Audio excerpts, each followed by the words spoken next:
On today's show, who wins the McGroarty for Yager trade between Pittsburgh and Winnipeg? We'll get into that on today's episode of Locked On NHL Prospects.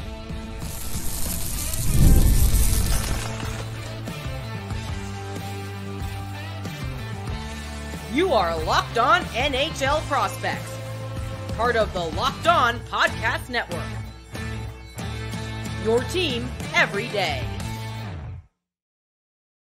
Hello and welcome back to Locked On NHL Prospects, part of the Locked On Podcast Network, your team every day. On this podcast, we break down everything prospects related for you 5 days a week, Monday to Friday. I'm Hattie Kalakash, joined by Sebastian High, and on today's show, we'll be breaking down the Rutger McGroarty for Brayden Yager trade between the Pittsburgh Penguins and the Winnipeg Jets. We'll start off by evaluating the trade itself, who wins the trade, what the value is of these two players in terms of equivalency. We had Craig Button saying there were similar values. We'll get into that in the first segment. In the second segment, we'll focus on what Pittsburgh's getting in Rutger McGroarty. They've already signed him to his ELC. We'll look at what he's going to be bringing to them, potentially even this season. Then in our final segment, we'll look at Brayden Yager in detail and what Winnipeg is getting in the prospects. So that's the breakdown of the segments for today's episode. Before we're going to tell you that, just make sure to like and subscribe if you're watching on YouTube. Let us know in the comments below what you think of the episode and what you want us to talk about next. And if you're listening on your favorite podcasting platform, make sure to make us your first listen of the day and leave us a rating review. And by the way, today's episode is brought to you by FanDuel. Make every moment more. Right now, new customers can get up to $150 in bonus bets with any winning $5 moneyline bet. That's $150 if your team wins. So visit FanDuel.com/lockedon to get started. So let's get it started right away here with the value for this trade. It's 1-for-1. So it's McGroarty for Yager. The Pittsburgh Penguins sending what I would say is their marquee offensive prospect to the Pittsburgh Penguins, to the Winnipeg Jets in exchange for Rutger McGroarty. Now, I think we can both agree that Winnipeg kind of had their hands tied with the situation. McGroarty not wanting to sign, being an NCAA prospect who could have easily just gone back one last year with Michigan and aged out. So, what do you think in terms of the value that the Jets got back here in this trade? I think it's okay given the situation they were stuck in. They got a player who was selected in the exact same slot as they selected Rutger McGroarty in, but 1 year later. So Yager's a year younger than McGroarty, has a little bit more developmental runway on that end. But I do believe that between these two players, if you were to ignore all the situation outside of the on ice here, that McGroarty's a player that I'd be more confident in adding into my organization than I would be with Brayden Yager, for instance. I think that he's more versatile. I think that he's more projectable. And with Yager, I just have a couple more qualms and question marks that I think could be decently large hurdles on his path to becoming a really impactful NHL piece. Whereas with Rutger McGroarty, whether he ends up on a second line or a third line long-term in the NHL, I think he will be impactful in whatever role he finds himself in, and also brings a lot of like that intangible leadership qualities to the table, which Yager hasn't really been able to develop in quite the same way. Whereas Rutger McGroarty's been the captain of like the US NTDP in his draft year. Yager's been stuck behind Denton Matejchuk, who's been the leader in Moose Jaw going back to his draft year as well. He's never really been put into a leadership role. So there's that element of it. But between the two players, I think that Yager probably has the best like individual offensive weapon in his shot, but McGroarty is able to leverage every strength he has to create small advantages. He's really physical. He's really gritty. He's fantastic at the net front. He has really good hand-eye coordination in terms of getting his stick on tips and on rebounds, and is overall a type of player that you want playing a bumper role on your power play. And I think he will develop really nicely in that role with Pittsburgh. But what are your thoughts on the trade? Because these are also stylistically two quite different players who, at least from a data perspective, have some similarities in their ability to contribute offense, as well as issues like, for instance, in the defensive zone, or in McGroarty's case, in terms of being involved and active in offensive transition, where he really does take a backseat role. Absolutely. So I think that from what I heard, for example, the Montreal Canadiens had a trade set up there to go from 26 to 21. They took that trade hoping that the guy that they wanted, Michael Hayes, was going to be available. But if Michael Hayes was going to get picked before that, there was a deal in place in order to send the 21st pick and a prospect, an unnamed prospect, to Winnipeg for McGroarty. Now, the situation with that is what other options did they have on the table? Because keeping McGroarty was not an option. They were going to get nothing if they keep him. right? So they had to trade him. It's just a matter of what else they could have gotten other than Yager. I think that Yager is definitely a downgrade, but a downgrade that was necessary because, you know, in the situation the Jets were in, keeping McGroarty wasn't an option. But overall, I still think that, you know, I would have been very curious to see what other options were on the table in terms of trade options, because, you know, if they could have gotten a first round pick in this year plus another prospect, I think taking a shot at a different player, someone who has a bit more certainty to his profile. We'll kind of get into that in the third segment. We talk about Yager's game in detail, but, you know, there are some questions around how his progression's going, kind of what his development moving forward is going to look like, and all that stuff. I think that with McGroarty, you've got a surefire NHLer. I'm still not sold on Yager as a surefire NHLer, although the skill is definitely there. The awareness is definitely there. The goal scoring ability is certainly there. And he's really leaned into his playmaking side this past season. So overall, I think the Jets could have done worse, but I also think they could have done better in terms of return. When I heard the return, I was kind of like, that's it, you know, in terms of just a 1-for-1 trade. Yeah. But a prospect's a prospect, and I think that Yager has something to work with, right?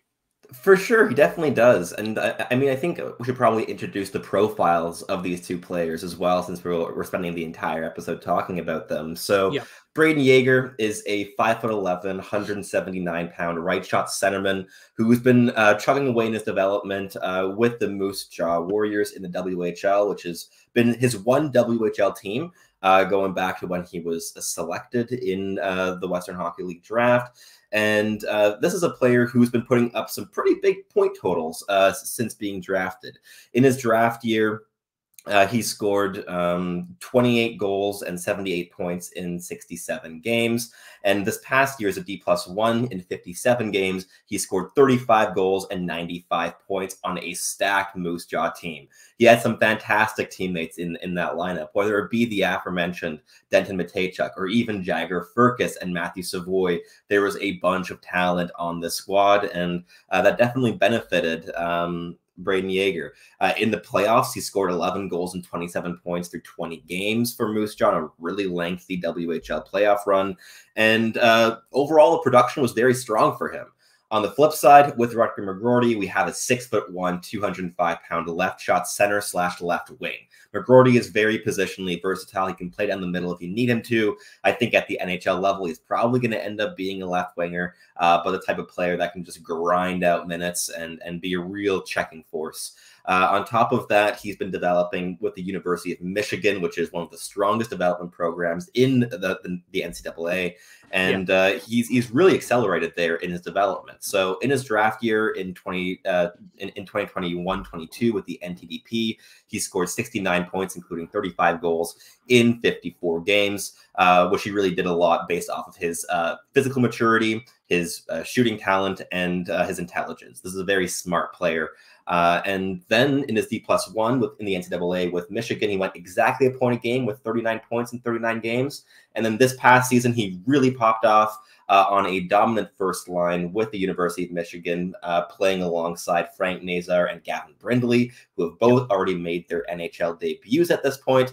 And there he scored 16 goals and 52 points in 36 games. So two very good prospects from a statistical point of view. They've been able to produce in big quantities in different environments, certainly, in terms of the leagues that they're playing in. And I definitely think that McGroarty is a lot closer to the NHL than Yager is. I think McGroarty is probably going to be an NHLer this season. That's been a big part of why he wanted to move out of Winnipeg. And with Yager, I think you have to still be patient for another year or two. There's more immaturity in his game. But any last points here before we round out the first segment, Hattie? We'll get into it in more detail in the second segment, but I do think that Rutger McGroarty is a fantastic fit with Pittsburgh and what they're looking for in terms of the immediate, and they're a good compromise to. He's a good compromise to the desire to keep the core of Crosby, Malkin, Letang, kind of competing at a high level.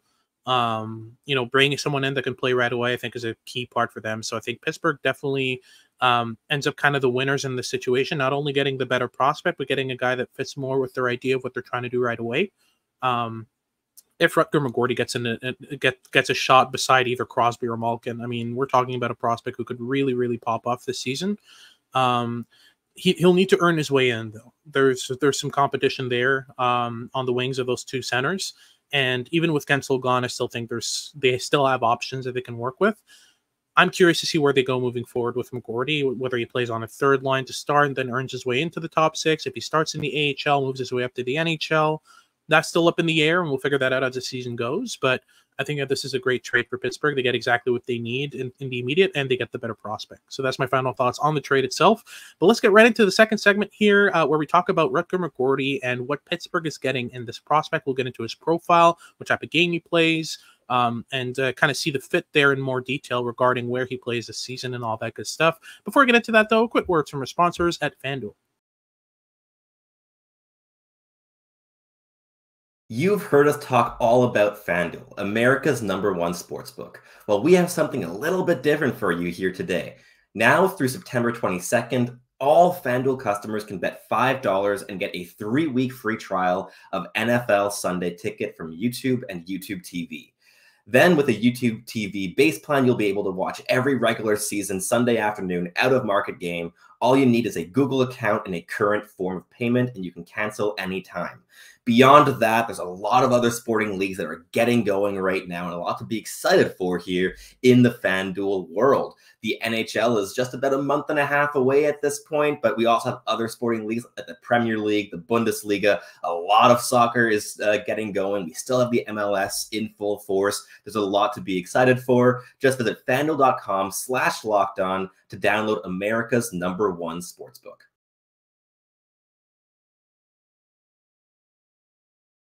Alrighty, so let's get going with our second segment here. We will look at exactly what Pittsburgh is getting in this trade in Rutger McGroarty. Let's get this started here with the overall profile. You've already gotten us started there with the point totals, the size, the handedness, all that good stuff. I want to really focus on what McGroarty brings to the game in detail. We talked about the hand-eye, we talked about the net front ability, we talked about the physicality.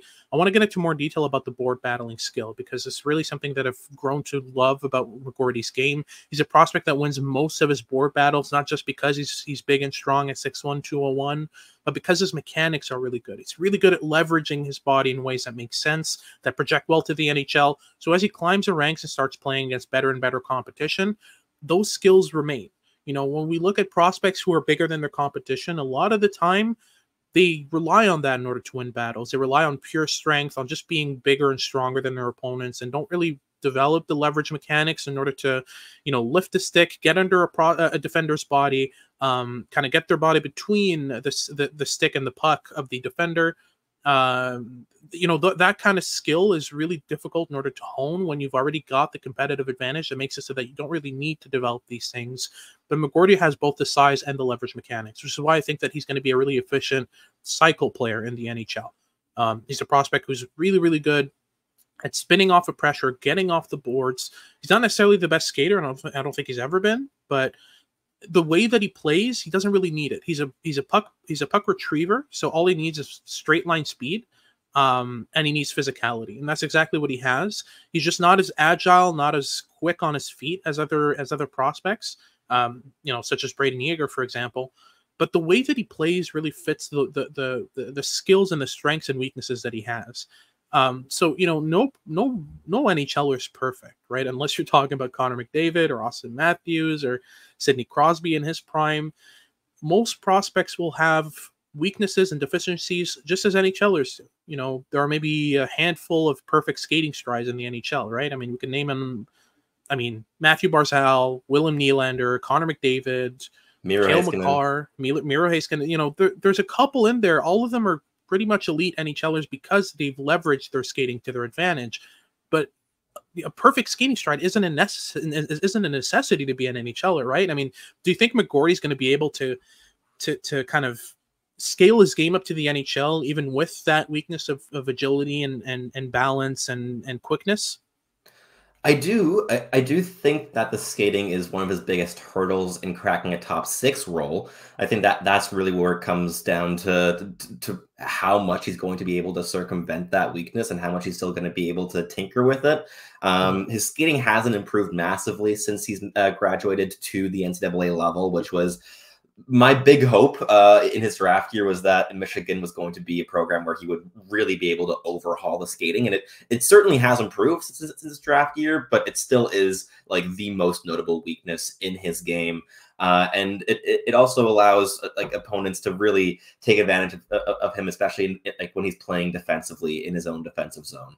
With the NTDP, he was a lot more effective defensively than we've seen him be at the NCAA level, and in large part that's been because NCAA competition knows how to exploit his weaknesses, and he's struggling to stay within passing lanes, and more agile, more dynamic opponents are able to get around him and thread passes through him or past him with relative ease at times. But that said, I do believe that McGroarty is intelligent enough to adapt and to really be able to find the other strengths in his game that can offset the weaknesses that his skating brings to the equation. And that level of intelligence has been the one thing that has kept me very optimistic with his progression, with his trajectory for quite a while now. And I think that Pittsburgh is getting a player here that's going to fit in really, really nicely into what they've been building stylistically speaking. He's going to be a fantastic like checking winger in the middle six, pretty much out of the gate. Like I assume he'll be starting on a third line and he can work his way up onto a second, but this might be one of those rare players that just kind of sticks at one level like after they make the NHL and just kind of gets better in that role rather than like elevating the role itself. So maybe McGroarty ends up just being a third liner, but I think if that is the case, it's going to be a really good one. And there definitely is upward mobility there for him to become a true top six contributor. He is dangerous in front of goal. He's a good goal scorer. He's worked on his one-touch playmaking a lot.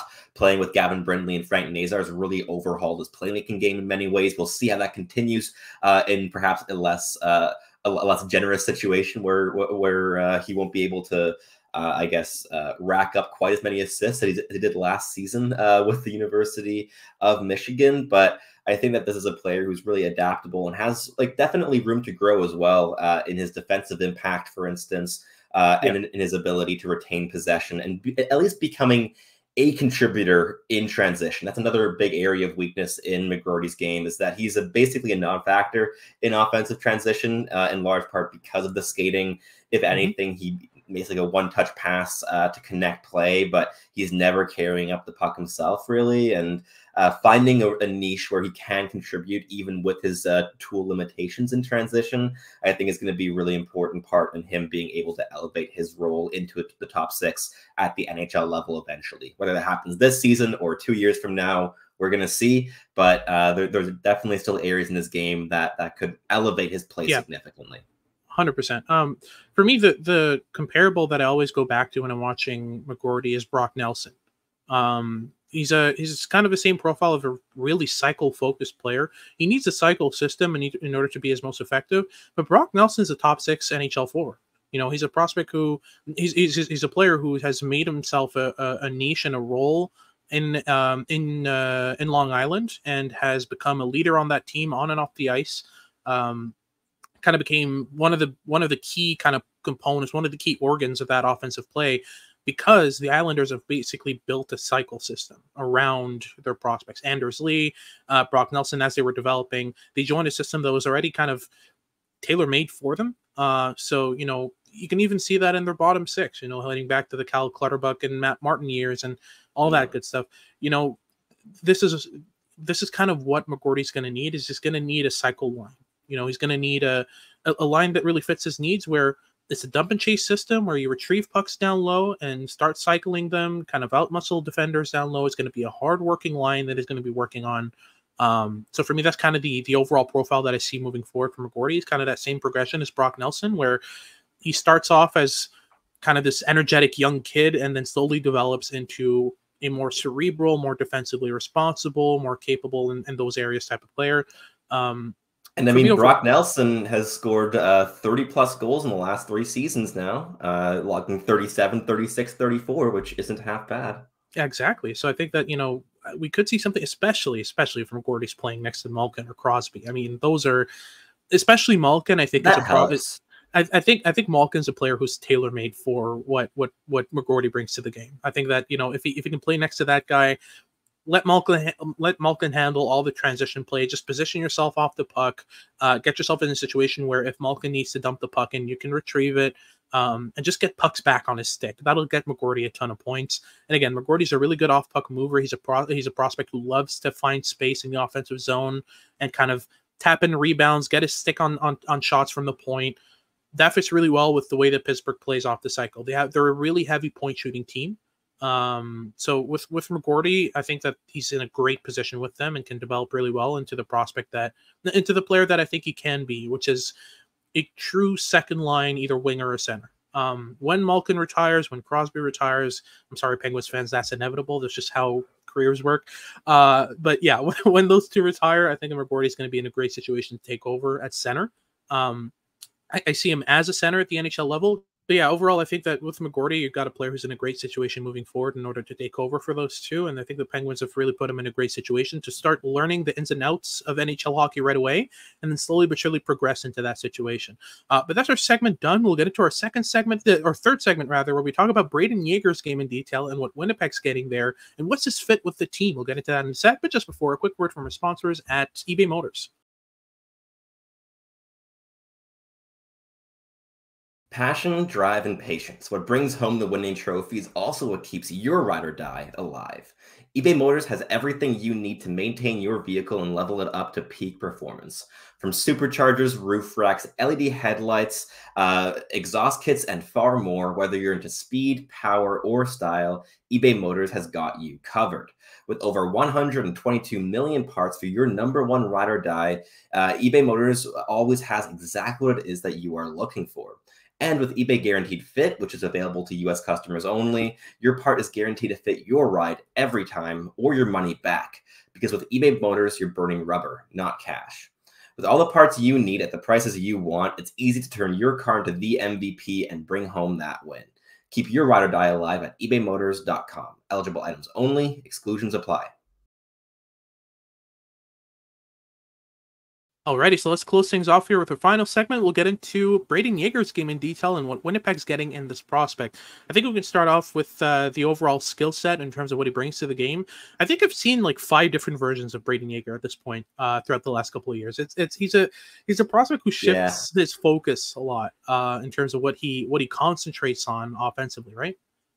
Definitely. Like, we've seen Brayden Yager be a sharpshooting, pure sniper playing a role at center, but the impact being closer to that of a winger. We've seen Brayden Yager be a phenomenal two-way centerman with high-end defensive instincts and defensive results. We've seen Brayden Yager be a really good playmaker and kind of forgetting just how dangerous his goal-scoring talent is. We've seen so many variations, but the problem with Brayden Yager in our viewings has been we only ever seen one at one given time. He focuses on one of those things, is able to optimize that, but then other areas of his game deteriorate a bit. We haven't seen a Brayden Yager who is a massive goal threat, who's also bringing a massive defensive impact. We haven't seen a Brayden Yager who's a massive goal threat and also bringing a massive amount of playmaking danger to the equation. He shifts between his focuses, as you mentioned, and this is part of the reason that we have a little bit more skepticism with his projection than we do with Rutger McGroarty's, is that he struggles to layer his different tools together in one cohesive package. With Rutger McGroarty, it's every single piece of his toolkit is like a fine little cog in a bigger machine. Everything works together in unison. It's really holistic, and it projects to a very easy NHL role. Like, we see players play the way that Rutger McGroarty does in the NHL all year long and all through the playoffs as well. With Brayden Yager, we have a player that has a lot of these different abilities and a lot of skill. Like, he's really, really skilled, really intelligent, brings a lot to the table, but bringing his different elements all at once has been an issue. But at the same time, he's been playing in an environment where he hasn't needed to do all those things at once for his team to succeed in Moose Jaw. It's a team with other elite snipers like Jagger Furcus, like other elite playmakers like Denton Matejchuk, and has other like veterans that are able to bring in big defensive minutes. And I'm curious to see how he will make the leap to the AHL when that eventually happens, which will not be this year in all likelihood, but rather next season. And I think that will be the level where we'll be able to track a little bit more accurately how Brayden Yager is developing and if he's able to layer some of his different elements. Because, again, of those 3 things that I mentioned, if he's able to layer 2 of them, he's golden. It's just a question of being able to combine a couple of them. If he's able to combine the goal scoring and the playmaking, awesome. If it's the goal scoring and the defensive game, also great. But there has to be some more diversity in his game on a consistent basis. 100%. I think the other side of that is Brayden Yager's a prospect who I think struggles to leverage his physicality in kind of meaningful ways. He's a prospect who struggles to establish body positioning. His routes aren't ideal either. He's not a player who will necessarily kind of open up ice with his net drives and kind of lifting sticks on his way to the net or anything like that. He's more a player who's going to position himself to get the puck rather than help his teammates get the puck. Those are areas of his game that I think I wanted to see so much development on that side, because usually with prospects by this stage in their development, there's at least glimpses of that. My problem with Yager is in a situation right now. He's not in a situation where he's actually developing. He's in a situation where he's producing. Definitely, he's got amazing point totals. He's playing top line on a great team, two fantastic teammates in Matt Savoy and Jagger Firkus. But he's not really kind of adding anything to his toolkit. He's exploring different areas of his game, like we said, one at a time, by kind of isolating and optimizing what he wants to work on. But by not combining these things, by not using them in unison, he's not facing scenarios where he's forced to adapt, forced to learn new ways to do things. He's just optimizing the way he currently does things. That's not development. Development is learning new ways, understanding new methods to create offense, to be impactful defensively. I haven't seen anything new from Yager. I've just seen better of what he currently does. And for me, I don't see that as necessarily development. I just see that as just growing, essentially. Because there's a difference between growth and development, and I think that's exactly it.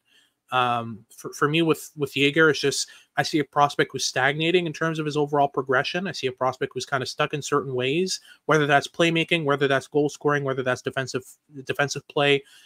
It's kind of all the same that we've seen, but just with more pace and a bit more efficiency. But nothing's changing in terms of his methods. So my question is, how does a prospect like that develop new methods? How does a prospect like that learn new ways to do things that work in the NHL? Because what Yager's doing right now works fantastically in the WHL. Is it going to work in the NHL? I'm not certain. And my question to you is, how does one develop that? For sure. I mean, that's a big question that a lot of people face that are focused on the development of players. And yeah, I think, as you mentioned, a really big part of it is a willingness to add new things to your tool belt. And as you mentioned with Yager, he's getting more and more acquainted with the tools that are already on his tool belt, rather than necessarily exploring what other things he can add into that equation. And that's one thing that definitely supports the theory of his development stagnating a little bit at the moment. But beyond that, I think a really important thing for Yager will be to kind of find out what his niche is, because at the moment he's a player that has different areas of his game that he wants to optimize, that he wants to work on. But when he focuses on one thing, the other things can lag behind a little bit, as we were talking about. And I think an important thing for Yager will be to find a niche, find something that he can hold on to that is more solid as a base. Is he going to be like an off-puck moving goal scoring threat at the NHL level? Is he going to be a two-way center? Is he going to be a third line Swiss Army knife? I think he's going to have to figure out a little bit what he's able to bring into his toolkit to optimize his chances of making the NHL with whatever thing he has in his hands. And I think obviously Winnipeg's development staff can help massively with that. I think they've been doing some really solid work with a variety of prospects in their pool in recent years. I think that Brad Lambert's development's been going really quite nicely for Winnipeg, and they can apply some of the same things that they've used to help Lambert develop with Brayden Yager. There are some similarities in their games. Obviously, Lambert's a lot more dynamic as a player, but Yager's also an undersized skill guy with a really good shot, some really good flashes of playmaking, and some untapped defensive potential. I think that a big part of it is really just going to be finding out what this player is at the next level and really working towards something specific, rather than just trying to shoot into the dark and trying to optimize particular areas of the game. But I guess one last question I would have as well is, what do we give the grades for each team in this trade? Because Winnipeg was dealing from a position of weakness. So we got to give them a little bit of a bonus on that end, because the expectation couldn't have been too high for the return. But how do you think that Winnipeg did here in landing Brayden Yager in the Rutger McGroarty trade?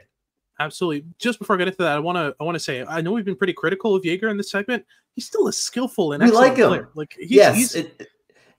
It's the pain of comparison. Yes, exactly. like because he's put next to McGroarty, who is a pretty surefire NHL player. It's accentuating our depth with Yager, but Yager has a ridiculously good shot. At his best, he's a fantastic playmaker. In a redraft, would still easily go inside the first round. Probably not 14th overall, but probably within the top 20, top 25 range. And definitely a notable prospect for Winnipeg to add into their prospect pool. We're a little bit skeptical, and I think we've been a bit more skeptical than the average scout with Yager for a while. So that's been accentuated here a bit, but he's a really good piece to add into the puzzle in Winnipeg. Absolutely. So in terms of grades, I would give Winnipeg a B. I mean, with what they were working with, I'm sure they had better offers, but I'm sure they had much worse. I'm sure teams were trying to run it. They were trying to run him short and kind of benefit from the situation, but they got Yager out of it. He's a decent prospect. He needs to work on some things for sure, and needs to kind of develop a cohesiveness to his skill set. But overall, in terms of pure skill, I'm sure they were hard pressed to find any better prospects than him. And for Pittsburgh, I'd say it's an A-A, something in that range, because they got a big upgrade. Yeah, they got a big upgrade in terms of the prospect that they have, and also they got a prospect who fits more of their timeline in terms of wanting to stay competitive right away, to give the Crosby, Malkin, Letang core, who took a discount to stay in Pittsburgh, another shot at a cup, hopefully in the next year or two. That kind of thing. But that's our episode done. Thank you very much for tuning in. If you're watching on YouTube, remember to like and subscribe. Leave us a comment letting us know what you want us to talk about next. And if you're listening on your favorite podcasting platform, please leave us a rating review and make sure to make us your first listen of the day. For your second listen of the day, make sure to check out Locked On Sports Today. They've got all your news and updates about what's going on around sports on YouTube's first 24/7 news channel for prospects. Not for prospects, just for NHL in general. And make sure to check out our next episodes as we finalize our prospect coverage for the month of August and end into September and the 2025 NHL draft cycle. This has been Hadi Kalakesh with Sebastian High, and we've got some great news for you coming soon. We'll get into that very soon, but we'll see you next time for the moment.